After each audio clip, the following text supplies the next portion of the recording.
Good evening and thanks for joining us. Carolyn is away tonight. Well, 2 weeks ago, she was brutally murdered in a Cabbagetown alley. This morning, a community said goodbye while still thinking about the killer who's still on the loose. Here's Marianne Demain.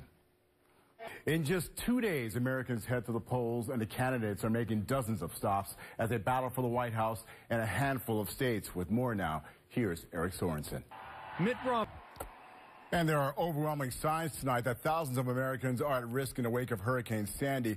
Many don't have homes, and if they do, they don't have heat as temperatures continue to fall. Almost 2 million people are without power, and as Global's Jennifer Tryon reports, Canadian hydro crews have come to the rescue. And as recovery crews add up the damage, it's becoming clear Hurricane Sandy has not only broken hearts, but it's also broken records. Look at this. New York subway system suffered the most damage it's seen in the 100 years since it was built. And for the first time since 1888, weather conditions shut down the New York Stock Exchange for 2 consecutive days. And that storm surge that climbed New York shores, well, it was recorded at 32 feet. That's 6 feet higher than the surge caused by Hurricane Irene. The estimated damage caused by Sandy, $50 billion, making it the second costliest storm behind Hurricane Katrina. And here at home, the only numbers we're looking at are plummeting temps. Here's Debbie Newford now with an early look at weather. And the first candidate has thrown his hat in the ring in the Ontario Liberal leadership race. Just 24 hours after resigning as a cabinet minister, MPP Glenn Murray officially launched his leadership campaign at Maple Leaf Gardens today. Murray didn't waste any time using a former Tory government as an example of what not to do. It's very easy to cut and hack and slash. Murray promises job creation, tax cuts for the middle class, and easing the debt burden for post-secondary students. He says his experience as a mayor of Winnipeg means he's qualified to take the reins of a provincial party.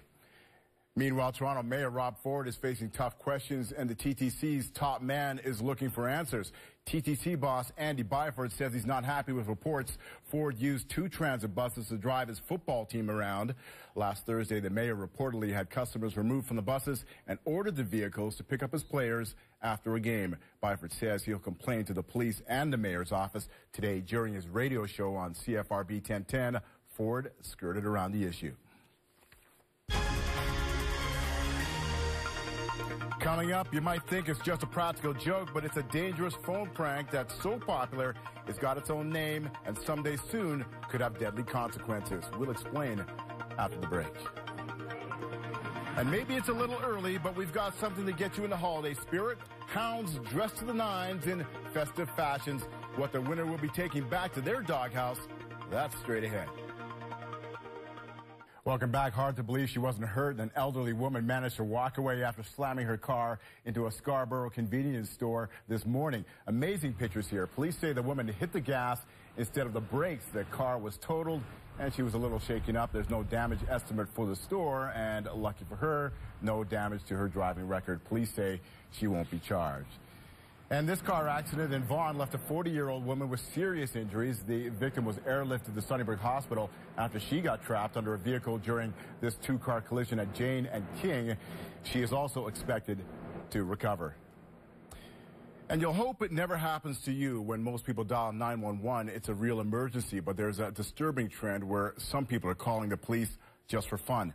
It's called swatting, and as Global's Francis Salvaggio reports, one person's amusement can be someone else's nightmare. While the players score touchdowns, Adam Osborne gets the crowd fired up with his acrobatic moves.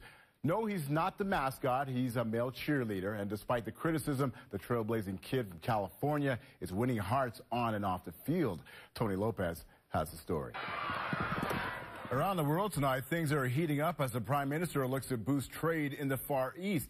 It seems he's got a taste for the local cuisine.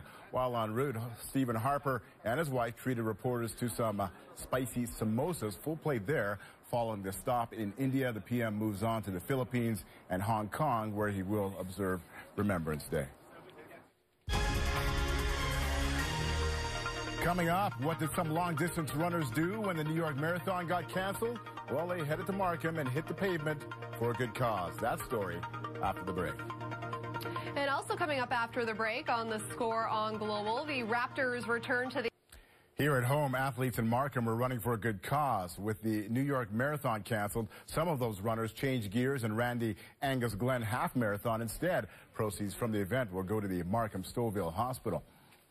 In the past 8 years, we've raised over $500,000, and Good stuff. Organizers said they raised about $100,000 this year, well worth braving today's gloomy, cold weather.